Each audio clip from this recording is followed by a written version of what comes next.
오늘 우리에게 주시는 하나님 말씀은 히브리서 4장 12절 말씀입니다.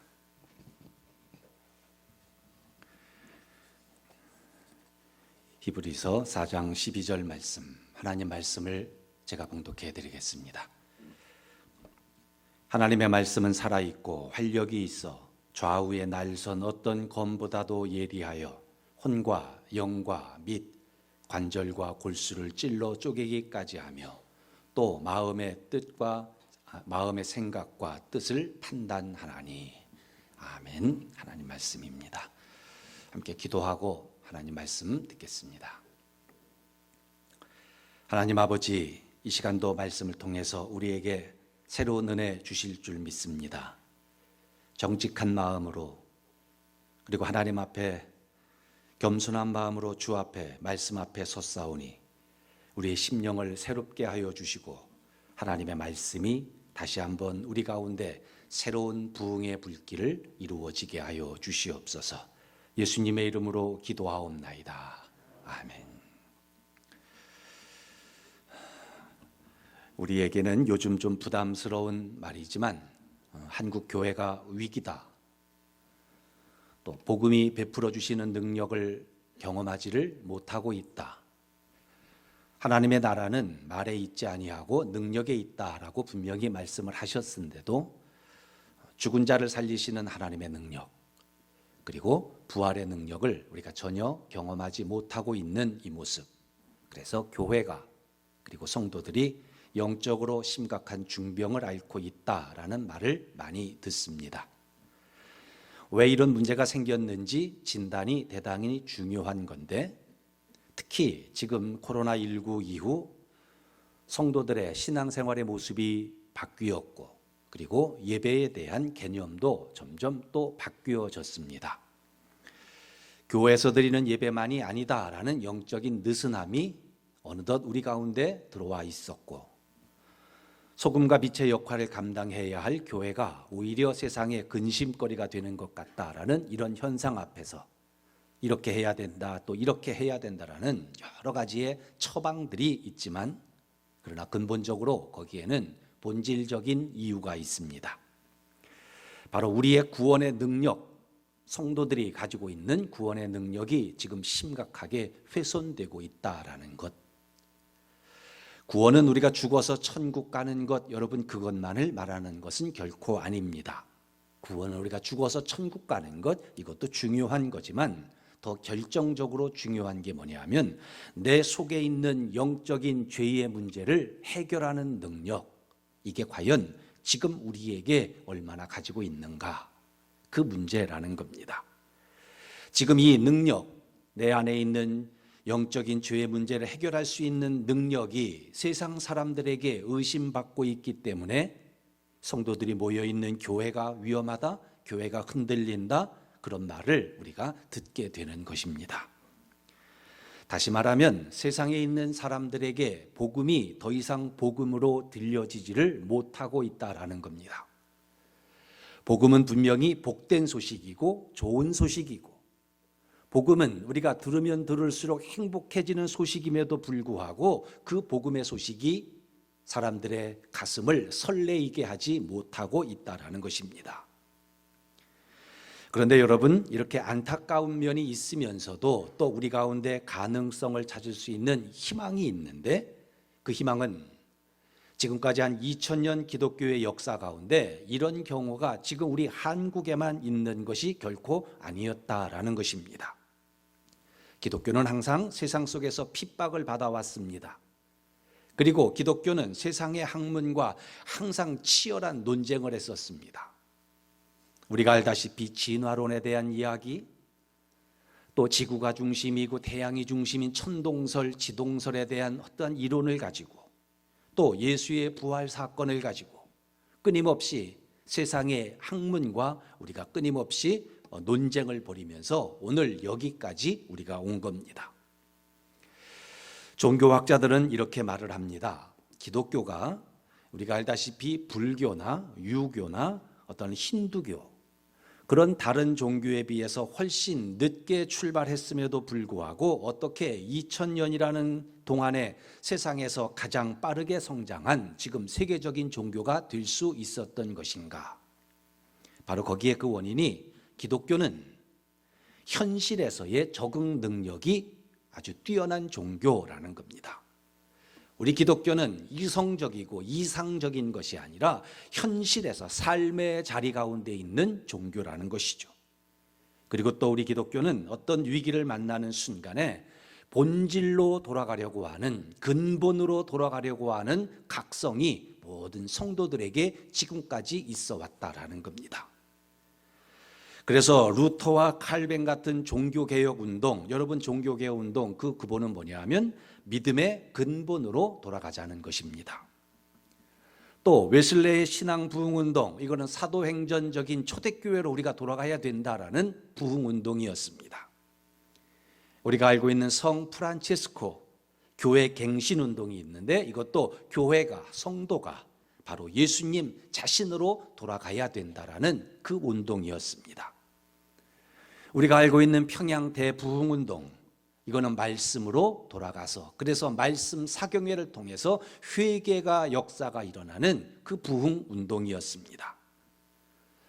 이러한 모든 교훈으로 볼 때에 오늘날 여러분 그렇다면 우리 교회가, 한국 교회가 어디로 돌아가야 되는 것인가?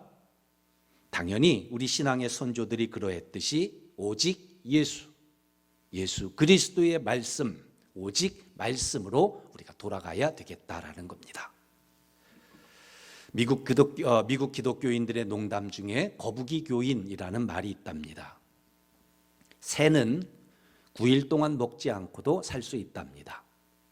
사람은 12일 동안을 굶어도 여러분 우리 견딜 수 있답니다. 개는 20일 동안을 아무것도 먹지 않아도 살 수가 있는데 거북이는 500일 동안 굶어도 견딜 수가 있다라는 겁니다.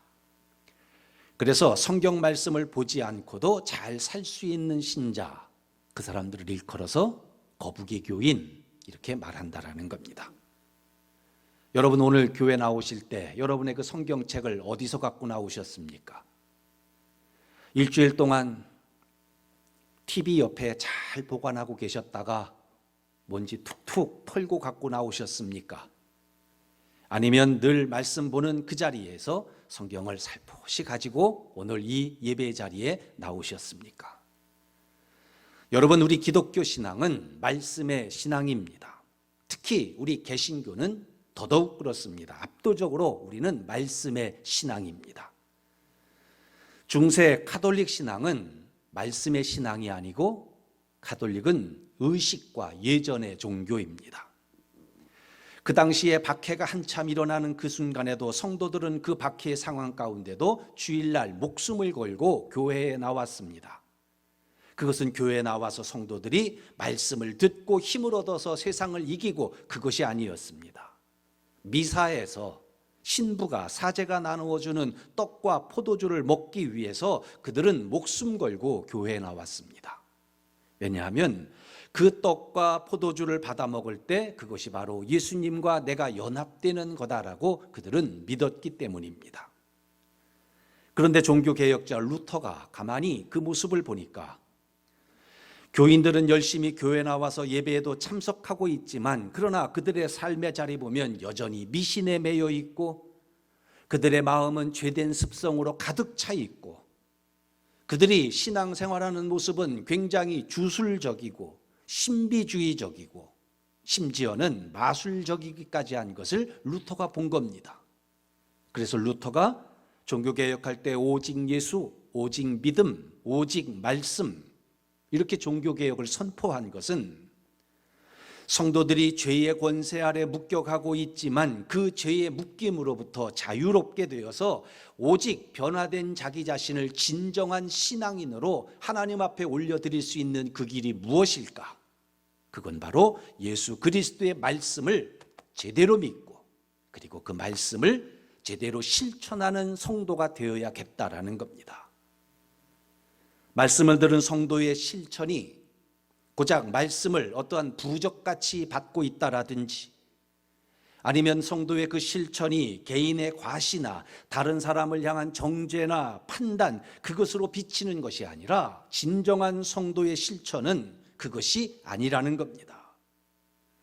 다시 말씀드리면 말씀이 제대로 세워지지 못했을 때 그 사람의 신앙은 과시하는 신앙이 되는 것이고 결국은 남을 비난하게 되는 것이고 말씀을 미신적으로 받아들이고 그리고 그 말씀을 자기 스스로에게 합리화시키려고 하는 어린아이와 같은 신앙에 머물 뿐이다라는 것, 그걸 루터가 발견한 겁니다. 성도들이 여러분 왜 아까 말씀드린 거북이 교인으로 살아가겠습니까? 아직 말씀 속에 있는 능력을 스스로 경험하지 못했기 때문인 겁니다. 하나님의 말씀이 얼마나 한 사람을 정말 후끈 달아오르게 하는 다이너마이트 같은 역할을 하고 있는지 그 경험을 하지 못하고 있기 때문에 말씀 앞에 말씀 속으로 하나님 진정으로 만나지를 못하고 있다라는 겁니다. 오늘 우리에게 주신 말씀을 보십시오. 히브리서 4장 12절 말씀. 하나님의 말씀은 살아있고 활력이 있어 좌우에 날선 어떤 검보다도 예리하여 혼과 영과 및 관절과 골수를 찔러 쪼개기까지 하며 또 마음의 생각과 뜻을 판단하나니. 하나님의 말씀은 살아있고 활력이 있다. 하나님의 말씀은 분명히 지금 살아있다라는 겁니다. 하나님의 말씀은 지금 이 순간에 우리의 삶의 자리에서 꿈틀꿈틀대고 있다라는 겁니다. 활력이 있다라는 것, 생명력이 있다라는 겁니다. 바닷속에서 물고기를 건져 올렸을 때에 그 물고기가 꿈틀꿈틀거리면서 바삭하는 그 힘을 느끼듯이 여러분 하나님의 말씀이 진정으로 우리의 심령 가운데 꽂히게 되면 그 말씀이 그 영혼을 휘젓고 다니는 겁니다. 폭풍 같은 인생을 일으키는 겁니다. 그리고 그 사람을 완전히 새로운 사람을 만들어주는 어마어마한 변화가 일어난다라는 겁니다. 이렇게 심령이 변화되면 그동안에 내가 떨쳐버릴래도 떨쳐버릴 수 없었던 그 죄의 묶음이 비로소 내 마음 가운데서 자유롭게 된다라는 겁니다. 그러면 그 순간부터 그 말씀이 그 사람을 지켜주는 겁니다. 하지 않아야 될 것 하지 않을 수가 있게 되는 겁니다. 비로소 버려야 될 것 버릴 수가 있게 되는 겁니다. 그렇게 끊지 못했는데 말씀이 들어오니까 그걸 끊어야 될 때 끊어낼 수가 있다라는 겁니다.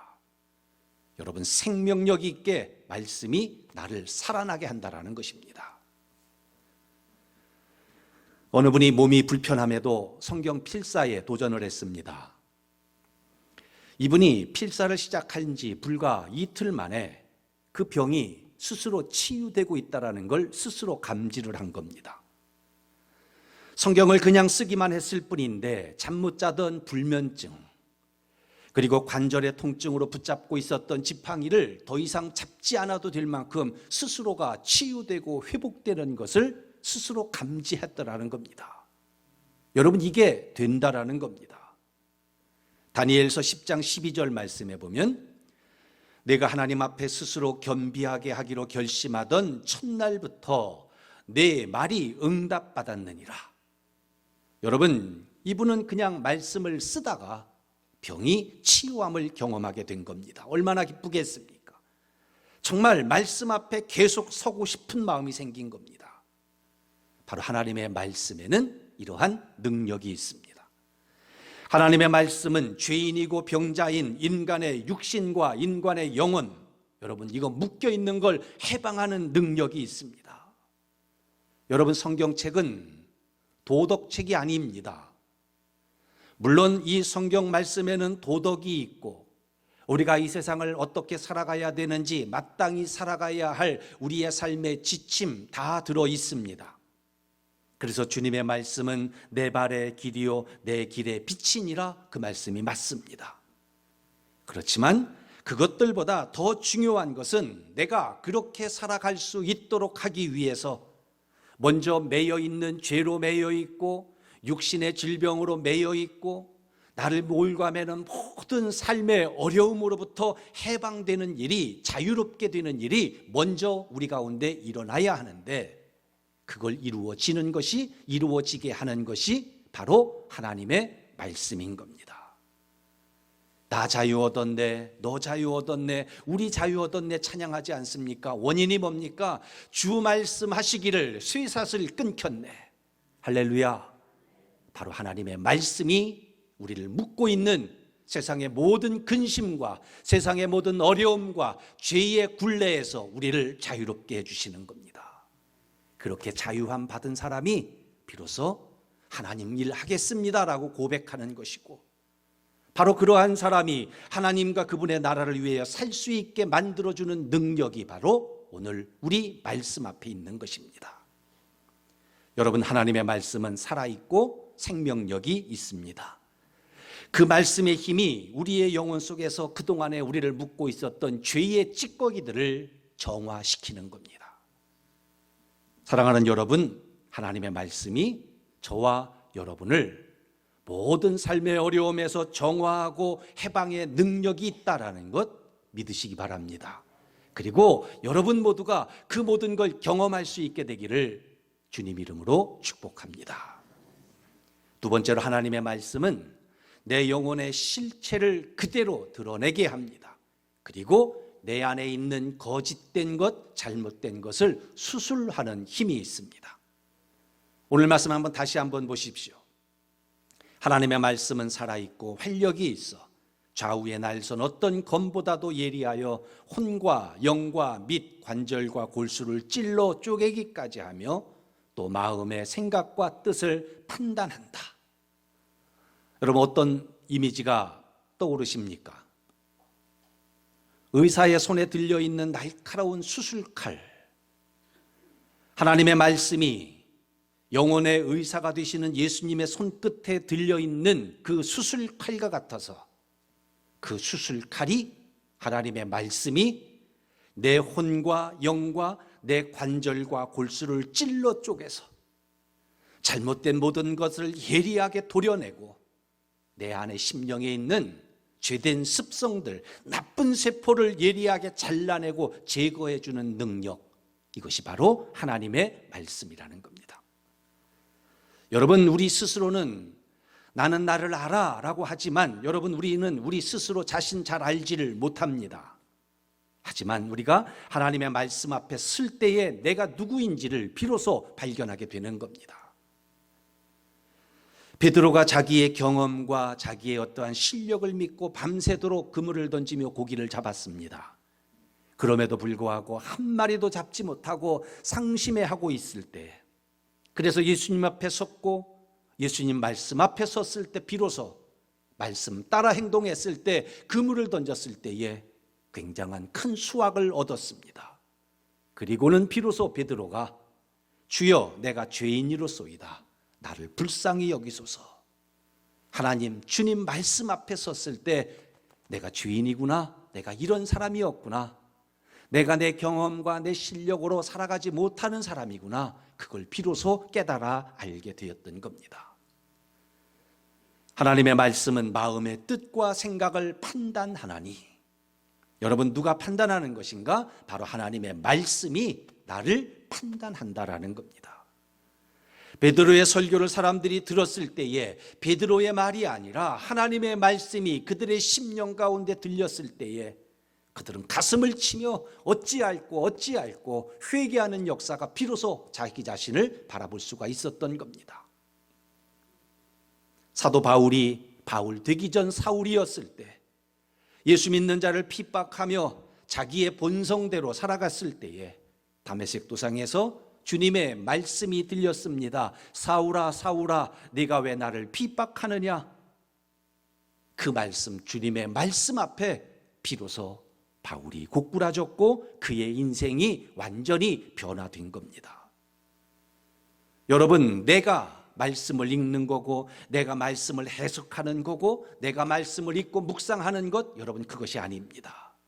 말씀이 나를 들여다보게 해주는 거고, 말씀이 내 안에 있는 모든 걸 낱낱이 다 드러내게 한다라는 겁니다. 그래서 비로소 말씀 앞에 섰을 때 내가 어떤 사람이구나를 비로소 발견하게 되는 겁니다. 내 안에 이런 더럽고 추한 것이 있었구나, 내가 이렇게 살아왔구나, 그걸 비로소 보게 되는 겁니다. 그러면서 그 마음 가운데 그동안에 위장되었고 감추어졌던 모든 것들이 낱낱이 그 실체가 드러나게 되는 것. 무엇이요? 여러분, 말씀이 그렇게 만든다라는 겁니다. 열등감에 시달리고 있던 어떤 사람이 있었습니다. 어렸을 때부터 아버지한테 받아야 하는 사랑을 적절하게 받지 못했기 때문이었습니다. 그 사람은 성격이 그렇게 되었기 때문에 자라가면서 주변에 누군가가 잘 되는 것을 보면 진심으로 그 사람을 축하해 주지를 못하는 겁니다. 박수 쳐 주지를 못했습니다. 내가 이렇게 살면 안 되는데 그걸 알고 있지만 심령이 따라주지를 못했던 겁니다.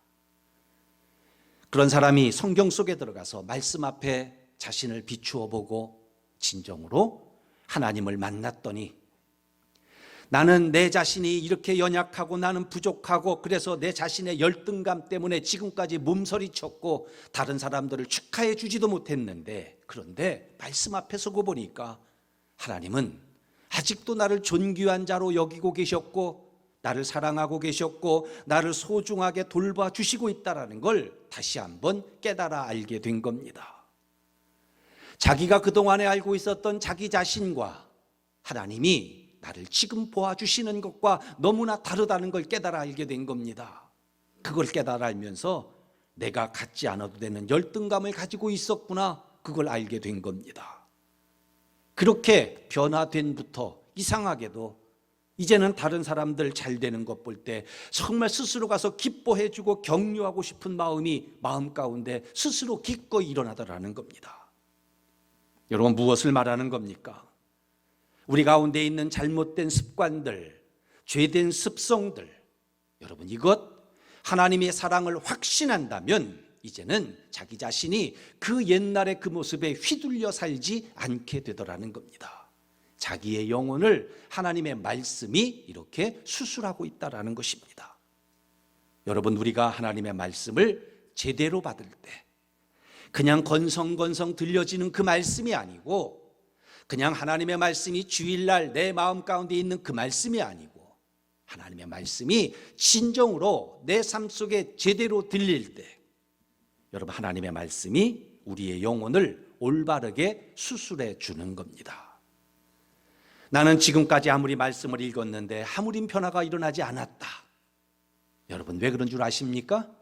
바로 말씀을 우리는 말로 읽었기 때문입니다. 그런데 우리가 지금부터 하나님의 말씀을 하나님의 음성으로, 하나님의 말씀으로 받을 때 이러한 어려움, 이러한 죄의 묶음으로부터 해방되고 내 영혼이 수술되어서 전혀 새로운 사람으로 바뀌어지는 역사가 우리 가운데 일어나게 되는 겁니다. 예수님께서 천국 비유를 말씀하시면서 씨 뿌리는 비유를 말씀하셨습니다. 4가지의 밭의 종류를 말씀하십니다. 길가에 뿌려진 씨앗이 있고, 돌밭에 뿌려진 씨앗이 있고, 가시떨기 위에 뿌려진 씨앗이 있고, 그리고 옥토밭에 뿌려진 씨앗이 있다. 무엇을 말씀하시는 겁니까?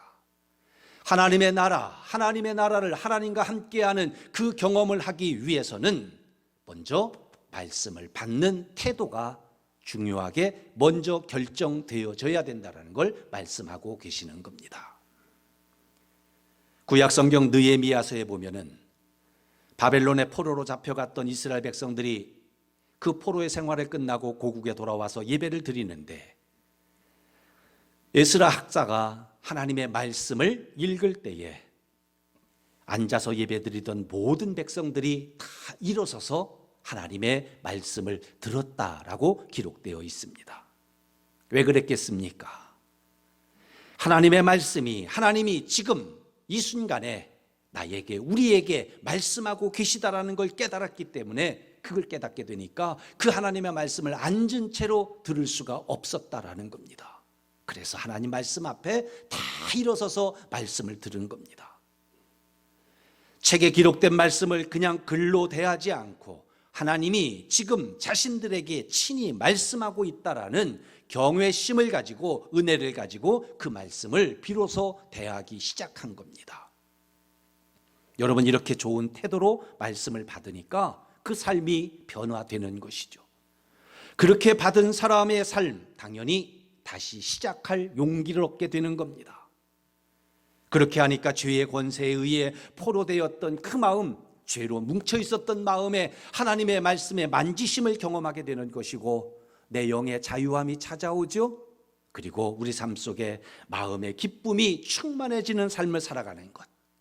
여러분, 이건 바로 말씀을 받는 태도에 달려 있는 겁니다. 하나님이 지금 나에게 이 말씀을 통해서 말씀하고 계시다. 아멘이십니까? 하나님이 지금 나에게 이 말씀을 통해 말씀하고 계시다. 따라해 보십시오. 하나님이 지금 나에게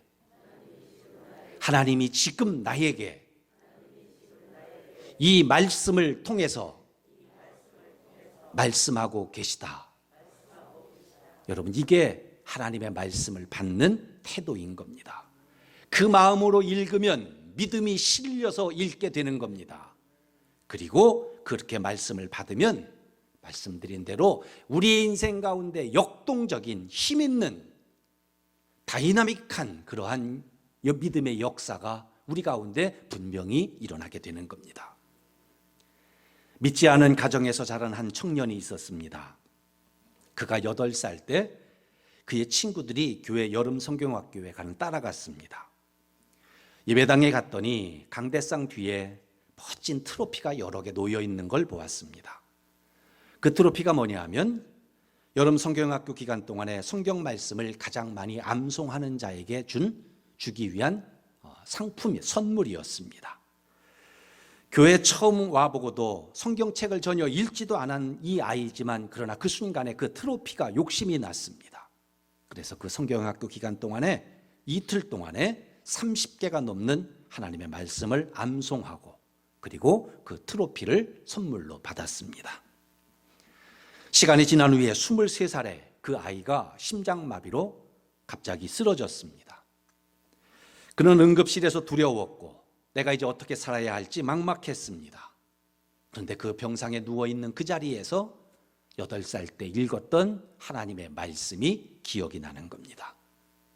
내가 사망의 음침한 골짜기를 다닐지라도 해를 두려워하지 않을 것은 주께서 나와 함께 하심이라. 갑자기 마음에 평안이 다가오는 겁니다. 그리고 육체가 가벼워지는 느낌을 느껴지더라는 겁니다. 의사는 말하기를 앞으로 정상적으로 살기를 힘들 겁니다 라고 말을 했지만 그 사람은 지금까지도 건강하게 살고 있고 주님 복음 전하는 일에 최선을 다하고 있습니다.